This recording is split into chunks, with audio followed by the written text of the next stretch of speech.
Assalamualaikum warahmatullahi wabarakatuh. Sebelumnya izinkan saya memperkenalkan diri. Nama saya Azahra Denisha Putri dengan NIM 09031282328110. Saya merupakan mahasiswi dari kelas Sistem Informasi Reguler 5B. Di sini saya akan mempresentasikan tentang studi kasus yang telah saya kerjakan untuk memenuhi ujian tengah semester mata kuliah Perencanaan Sumber Daya Perusahaan atau PSDP atau ERP. Mungkin di sini kita langsung lihat aja untuk studi kasusnya, yang dimana kita ketahui bahwa produk D dibuat berdasarkan struktur produk dengan gabungan komposisi bahan baku A, B, dan C seperti pada gambar di bawah ini. Mungkin bisa saya zoom untuk gambarnya. Nah, jadi kita itu memiliki komponen D atau produk jadi D, yang dimana produk jadi D ini memiliki beberapa komponen penyusun yaitu A, B, dan C. Dalam kasus ini, D itu merupakan produk jadi, yaitu produk level 0-nya, dengan komposisi atau bahan langsungnya, yaitu adalah C dan 2B, di mana C ini merupakan bahan langsung, yaitu level 1, dan 2B ini juga bahan langsung level 1. Lalu C ini memiliki turunan lagi, yaitu 2A, yang dimana 2A ini merupakan bahan mentah. Di sini saya umpamakan saja level 0, level 1, dan level 2. Jadi level 0 ini yaitu produk jadinya si D ini merupakan burger. Nah, jadi burger ini nih eh, memiliki komponen penyusun yang dimana disusun oleh bahan langsung yaitu C dan 2B. Misal C ini adalah roti dan 2B ini adalah daging. Nah, untuk menyusun roti ini kita perlukan bahan mentahnya lagi yaitu tepung, yaitu 2A. Nah, jadi dalam kasus ini, explosion bill of material ini, kebutuhan bersih dari D ini merupakan kebutuhan kotor dari turunannya, dan juga burger ini memiliki kebutuhan bersih misalnya 100, maka kita memerlukan roti sebanyak 100 juga sebagai kebutuhan kotornya. Nah, untuk turunannya lagi ini juga berlaku yang dimana kalau kita kebutuhan bersihnya adalah 100 roti, maka kita memerlukan 100 tepung. Tapi karena di sini tepungnya bersifat 2A atau 2 tepung, maka dikali 2. Jadi misalnya kita butuh 100 roti sebagai kebutuhan bersih, maka kita memerlukan 200 tepung. Untuk 2B juga sama, jika kita memerlukan eh, 100 burger, maka kita memerlukan 200 daging. Mungkin kita baca ini keperluannya, yang dimana bahan baku A, yaitu si tepung tadi, memiliki persediaan di tangan sejumlah 80. Nah, persediaan di tangan ini merupakan stok yang ada di gudang dari periode sebelumnya.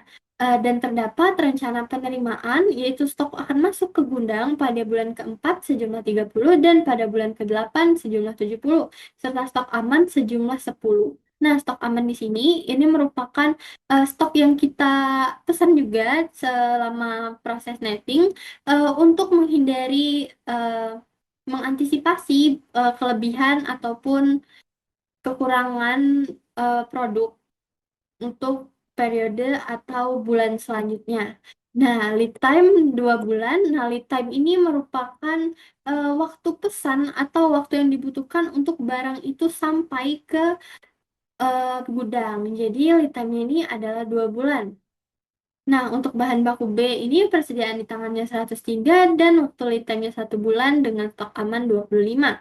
Untuk bahan baku C direncanakan akan menerima bahan ini sama kayak sama kayak rencana penerimaan, ini bakalan ada di bulan 4 sejumlah 65, bulan 7 sebanyak 40, dan bulan ke-10 sebanyak 75 dengan waktu lead time-nya 1 bulan. Nah, untuk bahan baku komponen D ini diketahui permintaan independennya atau permintaan independen ini kita bisa asumsikan sebagai permintaan konsumen atau kebutuhan kotornya. Di sini adalah periode 12 bulan dengan dimulai dari bulan Januari yaitu sebanyak 74, bulan kedua 95, bulan ketiga 100, bulan keempat 80, bulan kelima 101, bulan keenam 87, bulan ketujuh 59, bulan delapan 69, bulan 9 65, bulan 10 101, bulan 11 98, dan bulan 12 sebanyak 88. Serta memiliki persediaan di tangan sejumlah 25 dan rencana penerimaannya itu ada pada bulan 3 dan bulan 7 sebanyak 40 dan 76 dengan waktu lead time 1 bulan. Nah, untuk pembuatan burger ini sendiri, ini nih membutuhkan biaya penyimpanan. Jadi kalau kita punya punya stok tepung di gudang, itu biaya penyimpanannya per tepung adalah Rp350. Sedangkan biaya pemesanan itu setiap kita mesen tepung, misalnya kita mesen tepung ada 10 unit, maka setiap pemesanan itu dihargai Rp1.500. Selanjutnya ini ada 5 pertanyaan, mungkin kita akan bedah dulu untuk pertanyaannya. Pada nomor pertama ini kita akan mencari kebutuhan bersih nih, kebutuhan bersih dari burger untuk 12 bulan ke depan dan juga waktu pemesanannya atau offsettingnya. Nah, jadi kalau kita mau memiliki burger, memproduksi burger nih selama 12 bulan ke depan, kita tuh harus nentuin berapa banyak yang harus kita pesen dan kapan kita mesennya. Itu yang akan kita bahas di nomor satu. Untuk nomor duanya, ini kita akan menggunakan metode EOQ. Nah, jadi untuk lot itu ada beberapa metode. Nah, di sini kita akan membahas EOQ pada nomor 2. Kita bahasnya pas em, untuk burger sama untuk tepungnya. Dan untuk metode lot for lot ini kita pakai untuk di roti dan juga untuk di daging ya. Nah, selanjutnya aku bahas dikit nih. Kalau IOQ itu kita itu pakai rumus yang dimana bertujuan IOQ ini efisiensi dari penyimpanan dan juga dari pemesanan. Jadi tidak kekurangan dan tidak kelebihan, serta mengurangi biaya seminimalisir mungkin. Nah, kalau untuk metode lot for lot ini kita memesan sesuai dengan permintaan atau kebutuhan bersih yang diperlukan. Jadi misalnya bulan pertama nih kita butuh 50, maka kita pesen 50 itu aja tanpa adanya biaya penyimpanan. Jadi kita menghilangkan biaya penyimpanan. Nah, untuk nomor 4 ini kita akan mencari eh, total biaya yang dibutuhkan untuk pengelolaan burger ini dari mulai penyimpanan bahan bakunya, nyimpen tepung, nyimpen daging, mesen daging, dan lain sebagainya. Nah, untuk yang nomor 5 ini kita akan menentukan juga offsettingnya mungkin mirip-mirip nomor satu, tapi kita akan membedah dengan model explosion bill of material yang seperti saya sebutkan tadi adalah keturunan dari kebutuhan kotor dari turunan ini merupakan kebutuhan bersih dari induknya. Lanjut aja kita masuk ke nomor satu yang dimana kita mencari kebutuhan bersih dan juga waktu pemesanan atau offsetting dari burger nih. Nah, jadi burger ini kita punya di gudang ada 25. Dengan permintaan ada kita lihat ada permintaan kotornya atau kebutuhan kotornya ada di 12 bulan ini. Dengan penerimaannya ada di bulan 3 dan juga bulan 7. Jadi kita eh, butuh nih bulan pertama ada 74 butuhnya. Sedangkan kita cuma punya 25, maka kita harus mengadakan produk itu lagi eh, di 4 angka 49 unit lagi atau 49 buah karena di sini kita ngambil contohnya burger. Lanjut untuk di bulan kedua juga sama, kebutuhan kotornya ada 95 dan kita tidak memiliki persediaan di tangan.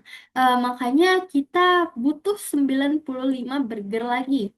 Nah, untuk bulan ketiga nih kita ada penerimaan barang masuk. Jadi kita di gudang itu punya 40 dengan permintaan 100, maka kita tinggal memenuhi 60 lagi. Untuk bulan 4, 5, dan 6 kita tidak memiliki persediaan, jadi kita mengikuti kebutuhan kotornya dengan pengadaan atau kebutuhan bersihnya juga sama. Nah, untuk bulan ketujuh kita memiliki penerimaan nih, ada barang masuk ke gudang sebanyak 76 dan kita memiliki 59 permintaan. Maka masih sisa 17 dan kita tidak perlu memesan lagi. Maka dari itu kebutuhan bersihnya 0 dan persediaan di tangan atau di gudang itu masih ada 17 stoknya. Lanjut lagi ke em, bulan ke-8 kita perlu 69 nih. Kita ada 17 di gudang, maka kita tinggal mengadakan 52 lagi. Untuk bulan 9 juga sama. Em, karena kita tidak memiliki persediaan, jadi kebutuhan kotor dan kebutuhan bersihnya sama. Selanjutnya sampai 10, 11, dan 12. Nah, untuk offsetting nih, waktu pemesanan. Jadi, offsetting tadi itu adalah berpengaruh dengan lead time-nya. Nah, jadi untuk menghitung offsetting itu, kita dengan lead time 1 bulan berarti kita memundurkan kebutuhan bersih kita ke 1 bulan sebelumnya. Jadi kita pesan dulu nih bulan Desember kita pesan 49 karena nanti di Januari kita butuh 49. Jadi eh, untuk offsetting sendiri kita mulai dari bulan 12 sebanyak 49, bulan 1 95. Basically ini cuma nettingnya dimundurin 1 bulan. Oke, mungkin aku bakalan skip ke nomor 5 dulu supaya kita bisa lebih mudah untuk memahami nomor-nomor lainnya. Nah, jadi di nomor 5 ini kita bakalan nyari netting dan juga kebutuhan offsettingnya dari waktu pemesanannya untuk komponen lainnya, kayak tepung, daging, sama roti. Nah, tadi kan rumusnya itu burger itu dibuat dari 2 daging nih. Kita butuh 2 daging untuk bikin 1 burger. Jadi daging tadi adalah B, maka kita coba lihat B dulu. Nih, sesuai tadi bahwa kebutuhan bersih dari si burger ini merupakan kebutuhan kotor dari turunannya, yaitu daging. Nah, karena daging ini memiliki 2B atau punya nilai 2 dia, jadi netting tadi kebutuhan bersih dari produk D, bisa kita lihat di sini, dia kita kali 2. Jadi kebutuhan kotornya 98 ini dan seterusnya. Kenapa kita mulai dari bulan 12? Karena lead time-nya itu 1 bulan lebih awal. Lead time-nya itu 1 bulan. Jadi kita harus mengadakan si daging ini 1 bulan lebih dulu dari kita mau buat si burger. Mungkin kita langsung aja. Kita memiliki 103 daging di tangan di gudang. Nah, kita butuh 98. Maka dari itu, kita masih punya sisa 5. Nah, untuk nomor atau bulan pertama ini, kita butuh 190 daging. Kita hanya punya 5, jadi kita eh, adanya kita butuh 185 lagi. Note lagi, catatan lagi bahwa kita memiliki safety stock sebesar 25 unit. Maka di sini kita tambah dengan 25 jadi 210. Nah, untuk eh, bulan keduanya kita butuh 120 dan kita belum ada stok nih di tangan. Jadi kita butuh 120 dengan safety stock 25 jadi 145 dan seterusnya karena kita tidak ada barang masuk nih. Jadi kita sesuai dengan kebutuhan kotornya sampai bulan 11 dengan ditambahkan juga safety stocknya.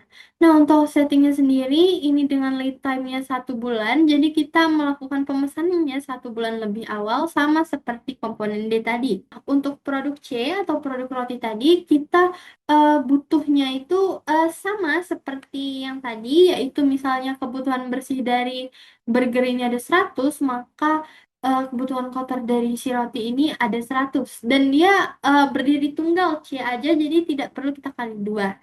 Kita lihat produk C. Nah, ini adalah kebutuhan bersih tadi dari D, bagian ini, dengan dia ada lead time-nya 1 bulan lebih awal. Jadi kita mulai dari bulan 12. Oke. Untuk bulan 12 ini kita butuh 49 dan kita tidak punya persediaan di tangan. Untuk bulan 1 juga kita butuh 95 tanpa persediaan di tangan. Nah, mulai berubah pada bulan keempat yang dimana kita ada barang masuk sebanyak 65 dengan permintaan 101. Jadi kita masih butuh 36 lagi.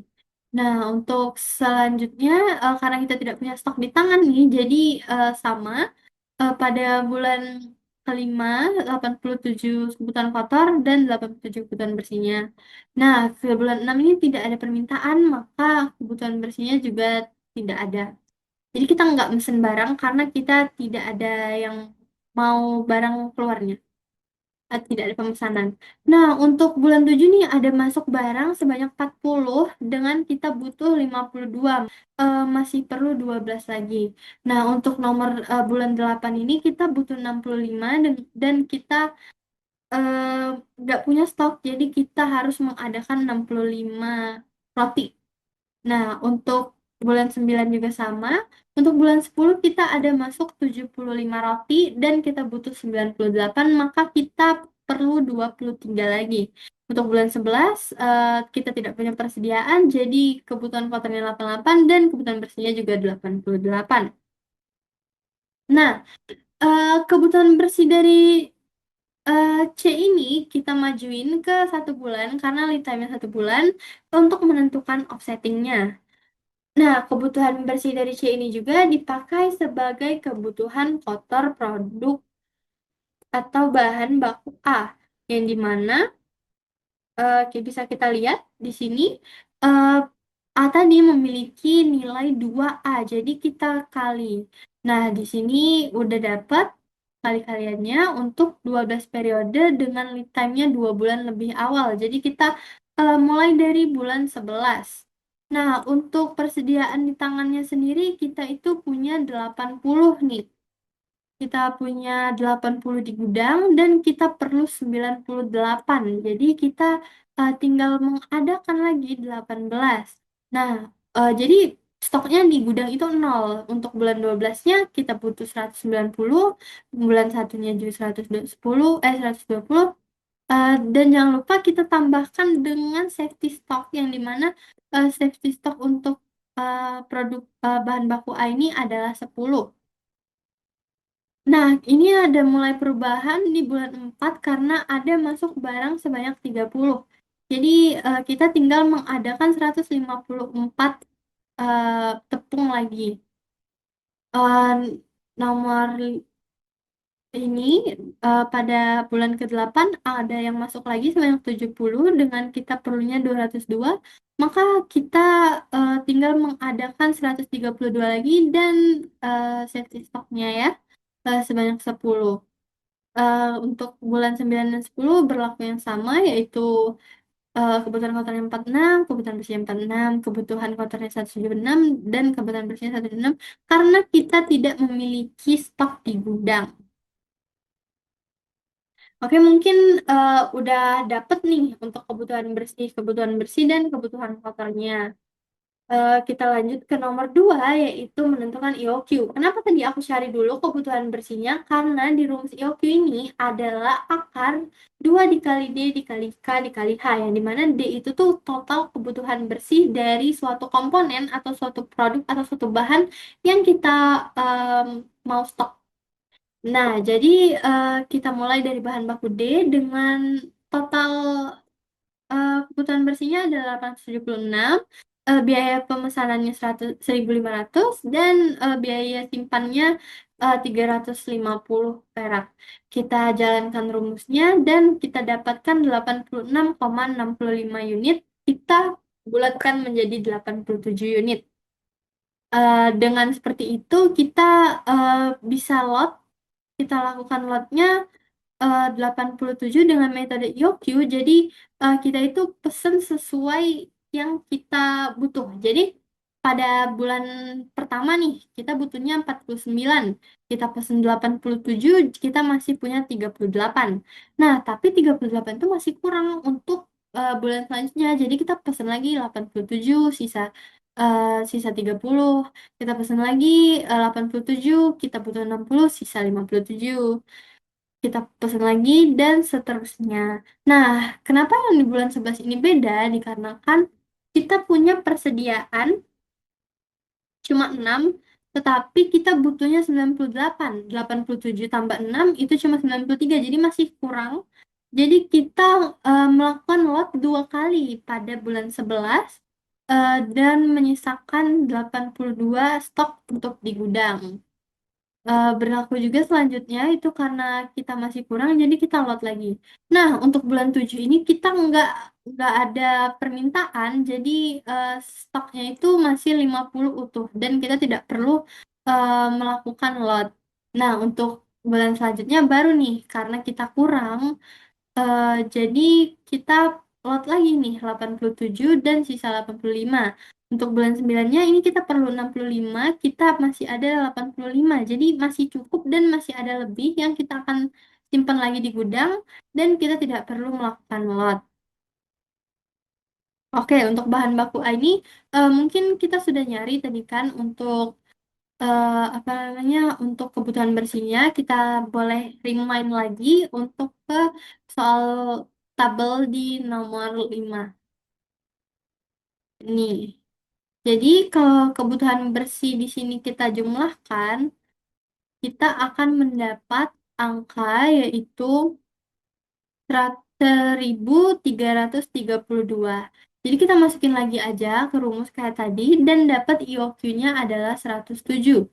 Nah, untuk produk A ini sendiri kita bakalan ngelakuin lot lagi pakai metode IOQ. Jadi pada bulan pertama kita butuh 28, kita lot sebanyak 107 dan persediaannya menjadi 79. Nah, untuk bulan selanjutnya kita butuhnya 200 nih. Kita lot 107 masih kurang. Jadi kita lot lagi 107 lagi. Jadi pada bulan kedua itu dilaksanakan 2 kali lot. Dengan sisa 93 dan seterusnya. Nah, untuk bulan 7 ini kita punya stok 92 dan kita hanya memiliki permintaan 10. Jadinya kita tidak melakukan lot karena masih bisa ngestok di gudang dan safety stoknya juga masih aman. Untuk bulan 8 juga sama, kita tinggal kurangin aja dengan sisa stoknya 48 jadi. eh Selanjutnya juga seperti itu, ini juga ada yang 2 lagi, ini ada yang tidak mesen, dan ini ada juga yang 2 lot lagi.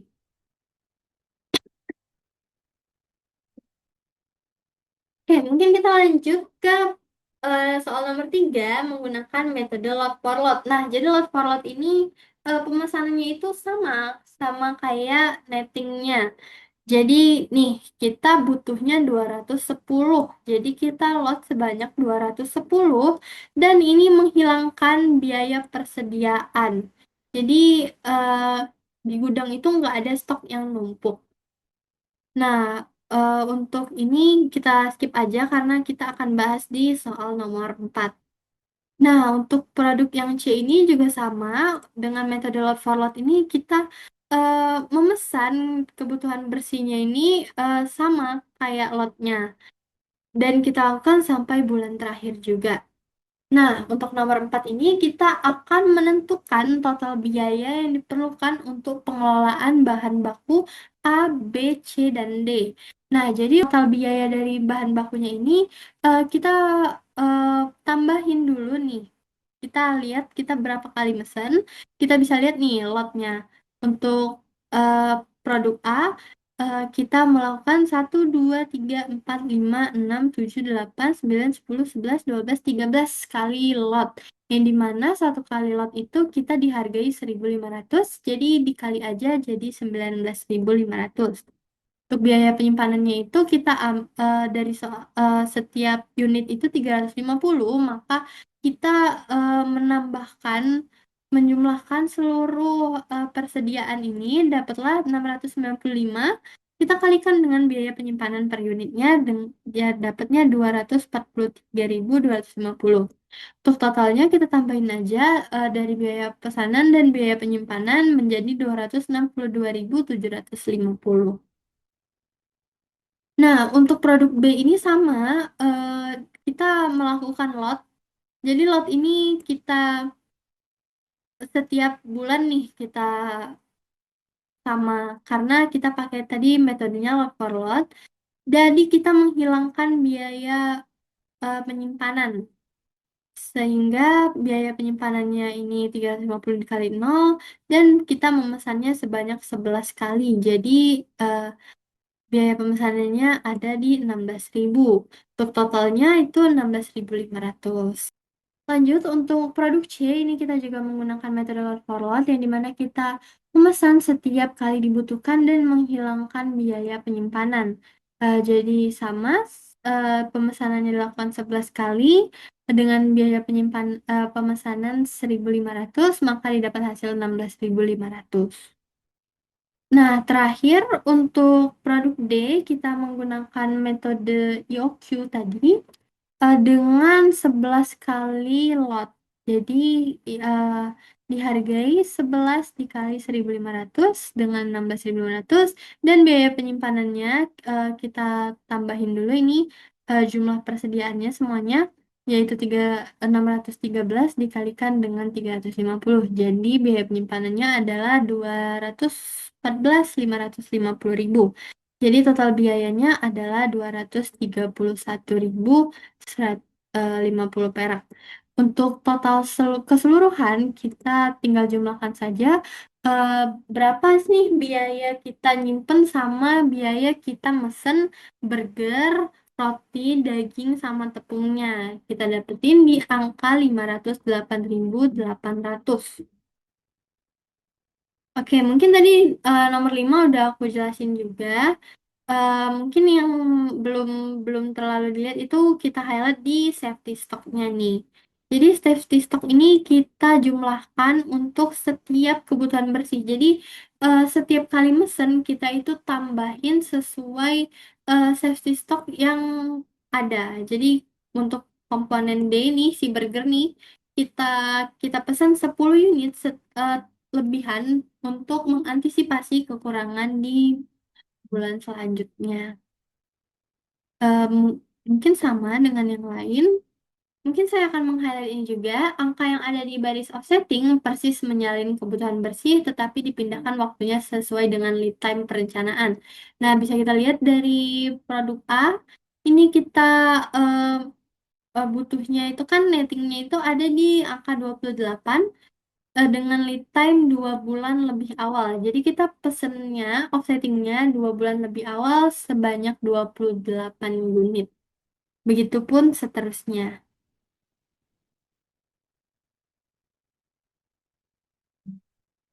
Mungkin sekian penjelasan dari studi kasus saya. Lebih kurang saya mohon maaf.